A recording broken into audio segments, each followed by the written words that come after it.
welcome to Incorruptible Mass. Our mission here is to help us all transform state politics. We know that the state of Massachusetts and the legislature can really represent the needs of the vast majority of the residents of our beautiful state. And today we are talking about higher ed. We're going to talk about the Cherish Act. We're going to talk about the Debt-Free Future Act. We are going to be talking about how these impact both students and teachers, about the coalition that is behind this wonderful movement. And we have three amazing guests, Max Page, Ella Prabhakar, and Vatsari Sivangshe. And we will introduce them in just 1 second. Before we do, we'll get it out of the way. Our regulars, I will start with Jonathan.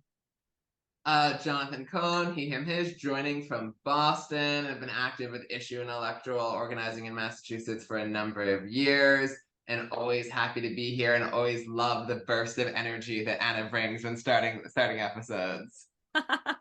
Thank you. And Jordan. Jordan Berg Powers, he, him, and I have, we have a whole mortgage worth of student debt in our household, so loving this conversation. I am Anna Callahan, she, her, coming at you from Medford. Love all the local and state politics. And I would love now to introduce our totally amazing guests. I will do each of you in turn. I will start, if you can talk a little bit about yourself and your organization. I'll start with Max Page. Hi, everyone. Great to be here. So I'm Max Page. I teach at UMass Amherst when I'm not doing this other job, which is what I'm doing now, which is I'm the president of the Massachusetts Teachers Association, which represents 117,000 educators all across our public schools and public colleges and universities. We represent about 18,000 staff and faculty across all of our 29 public colleges and universities. Thank you. And Ella Prabhakar. Hi everyone, my name is Ella. I'm a student at UMass Amherst. I'm a junior this year studying civil engineering, and I'm also an activist and advocate with PHENOM, which is the Public Higher Education Network of Massachusetts, and we are fighting for complete and total financial accessibility in public higher education, starting with, in conjunction with this coalition. Fantastic. And Vatsari Sivangshe. Hi, everyone. I'm Vatsari Sivangshe, Director of the Massachusetts Education Justice Alliance. Happy to be here again to share this awesome space with you all. MASIA is a statewide coalition of organizations led by student groups, by organizations led by parents, by caregivers, families, community members, and also our union partners. And one of the key parts of ensuring that we have high quality education is to have affordable, high quality public higher education. Wonderful. We are going to go ahead and start with the Cherish Act. And Max, I would love for you to dive into what does it do? Why is it needed? And a little bit of history if that's what people need to know. Sure. I'll try to do that real quickly. So first thing I'm going to say is we cannot have racial or economic justice in Massachusetts, as we claim to want to have, without providing debt-free access to high-quality public higher education, period. It should be a seamless web of connection between pre-K childcare, pre-K through grade 12, and then beyond. Everyone deserves access. That's the bottom line of what we in the MTA and in this Higher Ed for All coalition believe in. Debt-free, high-quality public higher education for every resident of the Commonwealth. So the Cherish Act is a blueprint to achieve that. First, it says you can graduate from a public college or university without debt.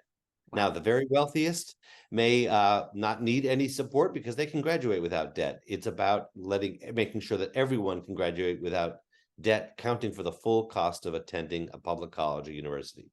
Number two, it makes sure that when students get to college, they can get through and have a successful experience and graduate. Far too many students cannot afford or don't get the guidance they need to make sure they get to graduation. A third part is to make sure that there's sufficient staff and faculty and fairly paid, and we don't continue to continue and to increasingly exploit adjunct faculty in our public colleges and universities. And finally is that we have the state pay for state buildings. That is, our campus buildings should be paid for by the state. People don't realize that so many of our college buildings, public college and university buildings, are paid for by the campuses, which means they raise fees, which it turns into student debt. So we're back to the first part of the Cherish Act. So these 4 pillars are what make the Cherish Act so sort of this blueprint for achieving what we have to achieve to have a more just Commonwealth. Amazing. I want to comment that, yes, go ahead. My super quick thing. I always love bill naming. So what can you tell us what Cherish stands for and what the origin of the name Cherish? Yes. So John Adams, in writing our state constitution, wrote, it's a beautiful passage about the importance of cherishing public schools and our higher education institutions. So we use that word as a way to emphasize that applies to our pre-K through higher ed schools and colleges. Awesome. Love the history in there. I just was going to say that, look, I went to college in the 90s. I went to a public school in Michigan, went to University of Michigan in Ann Arbor, got my math degree, and I was out of state. And I think I paid maybe $8,000 a year in tuition each year. And for in-state, it was less than $2,000. And I can't believe how insane the skyrocketing cost of public colleges has been. I would love to ask for you, Max, if you can tell us a little bit about the history in Massachusetts. Did we used to have lower public college prices? Absolutely. You know, actually it was Phenom, the Public Higher Education Network of Massachusetts, Ella's a part of, did a great chart to show that at UMass Amherst, which is the flagship campus, the most, costly campus, all the way through the 80s, you could go to that campus, work 10-hour-a-week minimum wage job, and graduate without debt. In other words, what we're trying to do here is simply go back to what we once had. We largely once had in this state. In fact, when UMass Amherst was founded in 1863, it was to be as close to free as possible. That's a quote from the founding documents. Oh my God. And by the way, again, I have to say, how often do you hear, can we just go back to the 90s? Oh, Yeah. I can't believe it. It's There was just great music. true. But I think it's important that people understand that, like, part of the reason that we've gotten into this place is not just that, like, oh, things just cost more. It's that the state used to fund more of this piece. It's a big part of that funding, and the state has basically just taken its role out and put that burden onto individual college students. That's the fundamental story. State disinvestment in public institutions. UMass Amherst and all the campuses used to be 90% of their budgets were paid for by the state, which means by taxes that we hopefully collected progressively. Now it's UMass Amherst, it's below 50% that actually comes from the state. So that is the fundamental story over the past 30 years. I would just add that we now have more money coming in from taxes because of the millionaire's tax that was just passed, the Fair Share Amendment. So there's really no excuse for our state government to not be prioritizing higher education. Yeah. Ella, I'm going to turn to you since we're talking about debt-free. Like, can you tell us a little bit about the Debt-Free Future Act? Yeah, absolutely. So first I'll just share that I'm paying $17,000 in tuition, and that's with in-state tuition and a couple of scholarships as well. So that's my situation. And so the Debt-Free Future Act, we see it as really a transformational approach to financial accessibility. The wording of the bill is that the state will be putting aside money to pay for the tuition of every Massachusetts resident to go to a public college, university, or trade school free of tuition. So, sorry, I think there's just a lawnmower outside. Can you still hear me all right? Yes, great. Okay. Yeah, perfect. So, this is written with the awareness that financial accessibility goes beyond just the number on your tuition bill, that there are so many other costs involved in being a student, the cost of textbooks, food insecurity, housing, all of these things. So to truly move Massachusetts into an economy where we have social equity, we have racial equity, where students are not graduating with the chains of debt for the rest of their lives. We need free tuition and we need living stipends. Ella, I want to tag into something that you were talking about in the beginning, where you were noted about how, like, you kind of mentioned the recent money that came in because of the Fair Share Amendment last year, and that, like, in the budget, especially because of the money, that there were some steps forward in terms of financial accessibility. Would love to hear kind of follow your past comments, dig a little bit more. It's like, what's the gap, right? Because if there was progress made, but with what the legislature passed and the governor signed, we like the need for the Debt Free Future Act is still very clear to actually go all the way. Yeah, absolutely. So what we've heard from the governor just recently is that we're getting free community college for those 25 and older this session, and then in 2025 we're going to get free community college for everyone. And this is a great step. Community college students are most of the time working several jobs to, not only pay for their tuition, but to, support themselves because they often don't have the cushion of generational wealth that other students have. That makes it much easier to access so many things. But we really want to fight for support, not just for those community college students, but also for everyone who is attending secondary education in this state. We see that there's this huge push towards privatization, not only like the privatization of paying for school, like you have to now be paying to private debtors, but also privatization of jobs in the UMass system across the state. So we see these private interests that are trying to make money off of what should be a public good. And we're just trying to say that we're not going to let that stand. We're not going to allow our costs to keep going up and our money to be going into the pockets of private interests. So we're going to recognize our power as students and as citizens. We're going to stand up and say that education should be free. I am going to jump in here. Yes. Sorry, go ahead. Just jump in. I think what's also, the community college coverage of being able to, start your education at a community college, right? That's near your home, that's like flexible, that is very welcoming to non-traditional students is a really great way to, take that first step.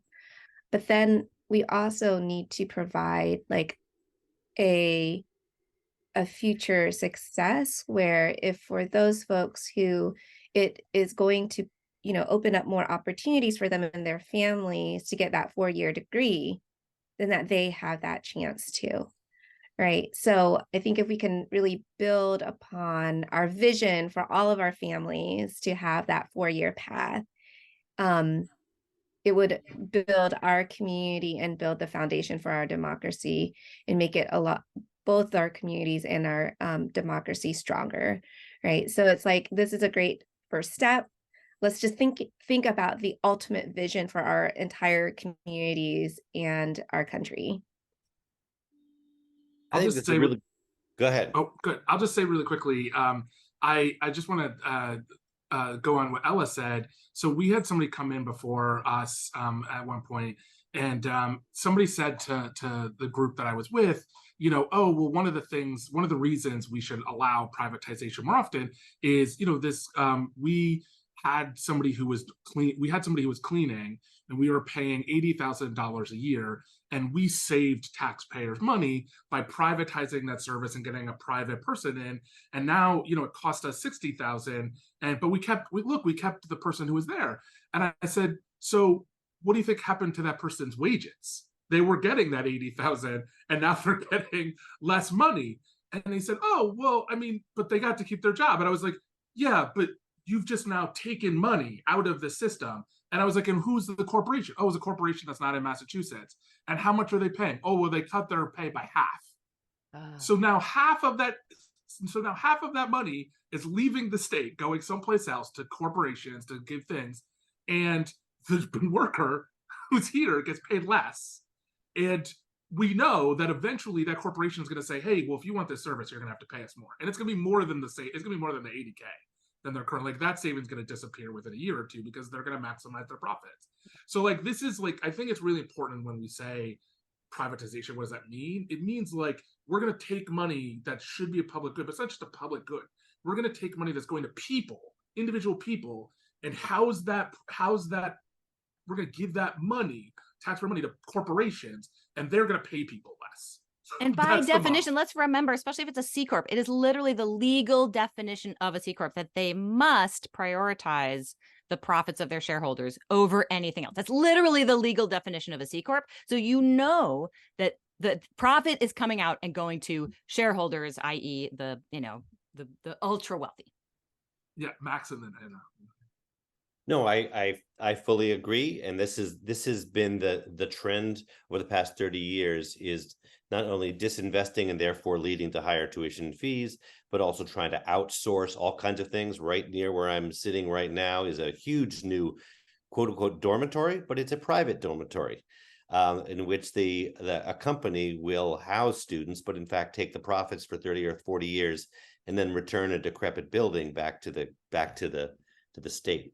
If it's okay, I would love to though highlight I think this is a real important kind of weedy question about what is debt free.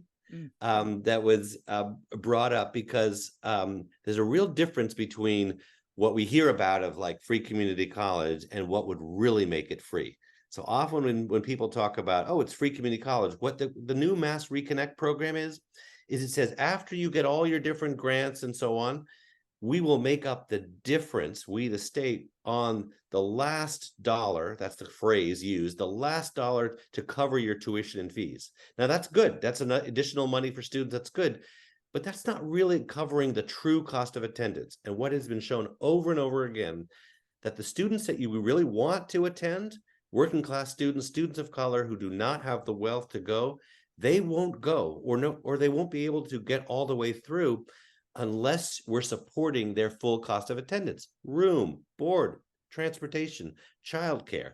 That's essential to make this successful. So we can have a program that's called Free Community College, but if it is only this so-called last dollar and is only about tuition and fees, it's not going to achieve our goals. So we have a moment with Fair Share, as Ella said, with this commitment to public higher ed to get it right, and we better get it right. We don't want to have like a political soundbite that says, oh, we passed free community college, if it doesn't actually help the students we're trying to help the most. So that's why this kind of getting into the weeds of what are we truly covering with our scholarship program or with Debt-Free Future or the Cherish Act matters. And both Debt-Free Future and the Cherish Act get it right by looking at the full cost of attendance so that making sure students can get to college and get through. Fantastic. It is my job here on the show to make sure that we can cover our expenses. And, we were talking a little bit about privatization and how important it is that there is no corporate money, not corporate money, that there is no like corporate influence over these, parts of our education. We never take any corporate money. We are here as one of the only outlets in Massachusetts where you can hear discussions like this about progressive issues. So please do send over a donation. You'll see that the donation link is directly below, either in YouTube or in your podcast app. So please do that. That would be amazing. And on that note, we are going to return to our conversation. I would love to pass this over to Jordan, just because I know you have some anecdotes about teachers and what is happening to teachers under this system that we're under now. Yeah, I'll just really quickly for the reminder for folks who donate that unlike what we should be paying our teachers, Jonathan, Anna, and I are not getting paid for this. That the money you donate goes to all the folks behind the scenes, especially young folks. Yes, it goes to all the folks behind the scenes who make this possible, who help us put this up. And so just great.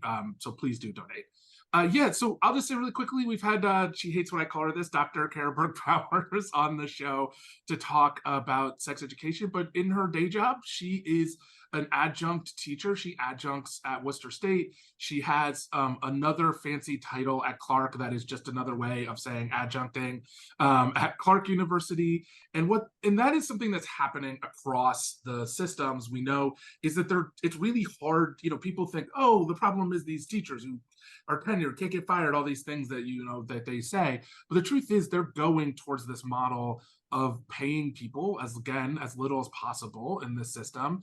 And so that means that she My wife is barely getting by. She has to teach a lot of classes, 5 to 6 classes, to barely get by. She would have to, I think, teach 3 classes to pay off her student debt that she has for getting these degrees. And so I think we don't really, and that's destabilizing both for students who ask her if she'll be around and she'll say, I don't know. For herself, she once had a class canceled a week beforehand, which was money we were budgeting that just disappeared out of nowhere. She can't get unemployment because she's basically an at-will contractor for these university systems. It is a mess, and it is really hard to plan. It's hard to have stability. The universities don't, there's sort of different relationships to her. Luckily at Worcester State, she's in the union. So that not only gives her more stability, but has really given her like a clear community that can bring her in. But, when she's at an institution that doesn't have that union, the university just sort of treats her like, oh, well, you're just a passerby, like, who are you to us, essentially. So there's just a lot of destabilization around these, and that's the direction that these universities are trying to go to save money. And so, Max, I'll ask you about kind of a view of this from all the teachers across. Yeah, I mean, this is a huge problem. I don't think people realize how much of the teaching that takes place in our public colleges and universities is done by adjunct faculty. At some community colleges, it's 70 or 80% of the courses are taught by adjuncts. What does that mean? That doesn't mean they're not great teachers. It means they are underpaid. They have no healthcare benefits. They have no pension benefits. They have no job security. It's terrible. It is the sort of the leading edge in higher ed of the Uberization of the economy. And frankly, the universities sometimes would love to be able to have an app, call up a math teacher and a math professor to teach calculus. They'd love to be able to do that. And that's sort of what they do. They cancel at the last minute. They hire people second week into the class. It's a terrible situation. And it's an important part of undermining the quality of the institution. So part of the Cherish Act is actually to hire more full-time faculty and staff, and also provide adjuncts with the health insurance and pension benefits they deserve. So we really have to be thinking in this discussion. Of course, we want debt-free access. That's primary, but it's also I would call it, frankly, racist to say, well, we want more students of color to come into our institutions, but we're going to underfund them. So the buildings will be falling down. We'll exploit the faculty. So we have to look at both the debt-free side and I'll call it quality, the investment in the people, the programs, and the buildings. Yeah, I love your perspective too as a student. I know I hear about it from Kara's like thoughts about like students talking to her about like sort of her in and out. Is my class running? Is it not running? But I would love your perspective as a current student, sort of what it's like to have these sort of, interacting with teachers like this.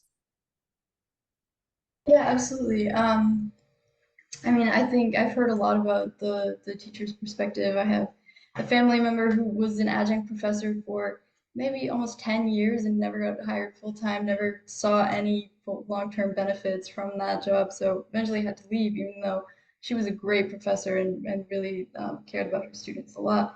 And, obviously the issue of tuition and debt and the scarce amount of resources is really relevant towards students. I talk to people all the time who not only do they have to plan long term, like not having any confidence that they're going to be able to own a home, afford rent after graduating, but also just choices that people make in their academic careers, like being able to study the things that they're truly passionate about because they need to pay off the money that they spent to get this education, which, first of all, we are told from the moment that we start high school or middle school that we need to go to college to get a good job.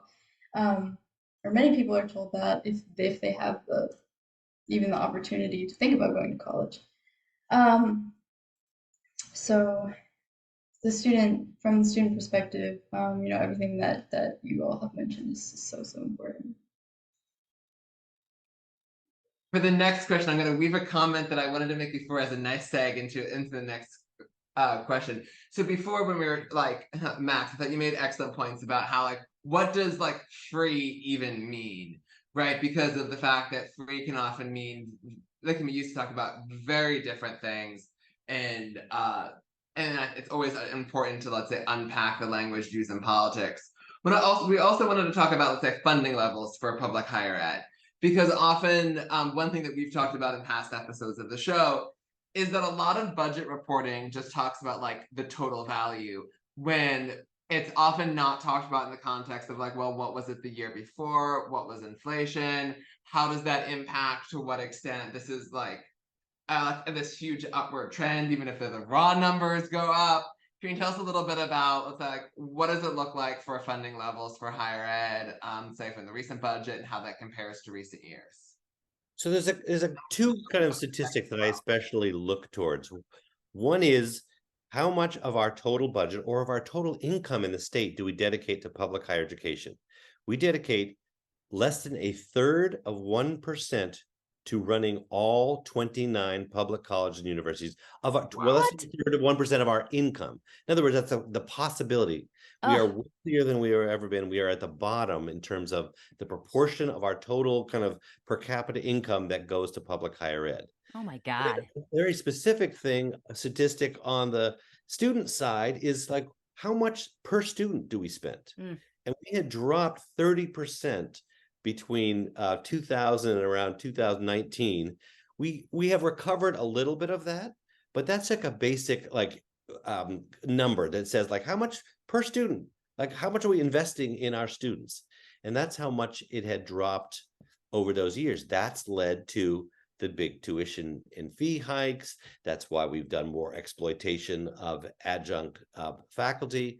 I think we're at a moment, though, especially with the Fair Share Amendment, and especially with the building of this big coalition, to reverse that. But that is how far off we are in investment in public higher education. In K-12, we have still a long way to go, but of course, per student, we are near the top. Overall spending on public education, pre-K through 12, is near the top, and the results show it. I think it's also a good reminder as they go into reports of talking about tax cuts for the wealthy, that is a choice, that we could instead be investing in our public higher education system instead of making it cheaper for people who are dead to pass their wealth to people who didn't earn it. Well, here's an interesting fact that the $500 million that the governor and the House of Representatives have proposed that would be regressive taxes, tax cuts for the very wealthy. We calculate the cost of the Cherish Act's version of true debt-free costs, ready, about $500 million. So you choose $500 million for a permanent commitment to educate the people of the Commonwealth, or $500 million to some of the wealthiest people in the world. It's actually disgusting. The more I say it, I'm like, this is disgusting. And don't forget that we literally just voted on this. We just voted to give more money to education and transportation. Like, it wasn't even just now more, random general budget stuff. We just voted to do this, and instead tax cuts for the rich. Ugh. So far, it hasn't happened yet, though. We've been doing a good campaign to hold it back. So that's actually a good segue. What should people do if they want to, prevent that money from being squandered away? Botsity. Oh, there's so much you can do, but there are a few things that are coming up that the Higher Ed for All Coalition is working on, and I'm sure we'd all love folks to chip in, contribute wherever and however you can. But the coalition, just to take a step back, the coalition is a pretty new coalition as of last year. It's a coalition of students, educators, parents, union and business leaders, and community supporters who truly believe that, we really need to have true high quality, debt-free public higher ed for everyone. And we're working or organizing to ensure that there's the necessary major investment in our colleges and universities. Coming up is the hearing next week. Is that next week? Yeah, or the Monday, 18th. almost a I can't Monday. get it. Yeah. But oh my goodness, yeah, it's and you know, we are getting some folks together at the State House, and we're hoping that it could be hybrid as well. And so folks can contribute to testify that way. But also, you know, just reaching out to your representatives and letting them know how important it is for them to support, you know, the Cherish Act and the debt free. Right. Talking to your neighbors is also something important. And in hearing from your families and your friends who are going through this, whether there are students, parents paying for their debt, like me, and trying to save for their future student, college student, right? Or if you know, it's a adjunct professor who's going through some of these challenging moments that is caused by the state not investing in our public education system.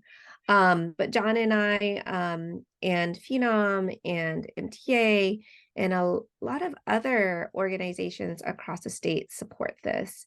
So that's how folks can get involved. John, did you want to share a little bit more? I don't know if we have the link handy, or maybe we can share that later on.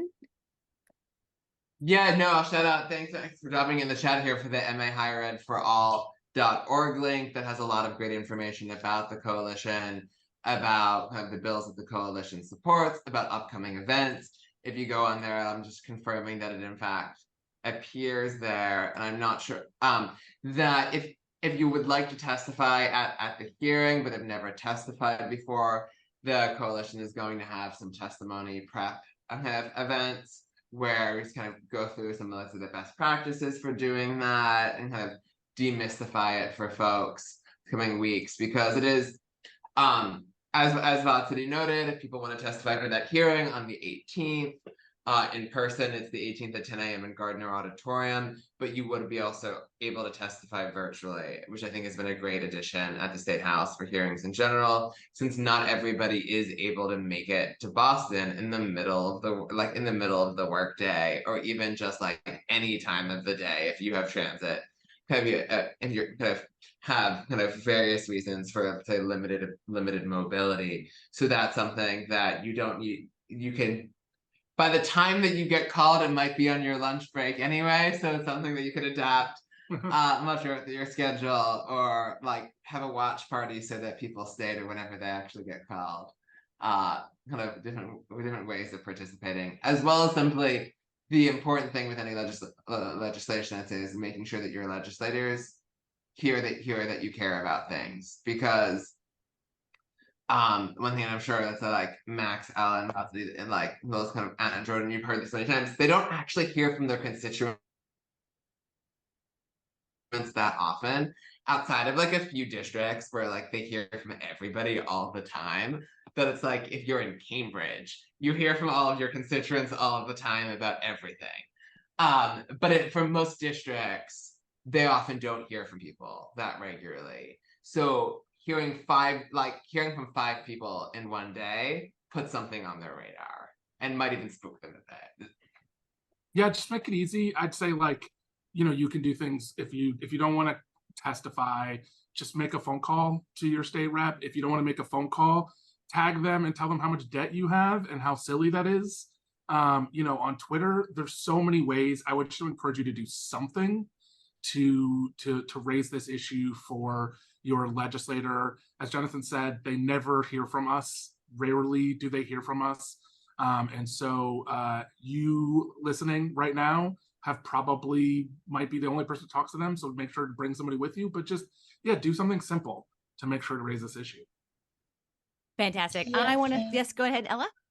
Yeah, just to add that there are really easy ways to reach out to your legislator by email as well. I know Phenom and the MTA and probably Meja as well have tools available on our website where you just put in your address. It's really helpful to add a couple of sentences just to personalize the email, tell your legislator specifically why you care about the issue. But those are really easy ways to make your voice heard as well. But if you can, be there on 9/18 and check out mahigheredforall.org, because there's a lot of great ways to, give testimony or information about buses that are coming in on that day. Amazing. Thank you so much to everyone. It was just an incredible conversation. Thanks so much to all of our listeners. And we look forward to talking with you all next week.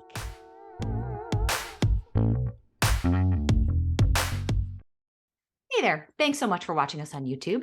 Please like and subscribe. And it would be amazing if you would also subscribe to us on your favorite podcast player. Just look for Incorruptible Massachusetts wherever you listen to podcasts. Thanks so much.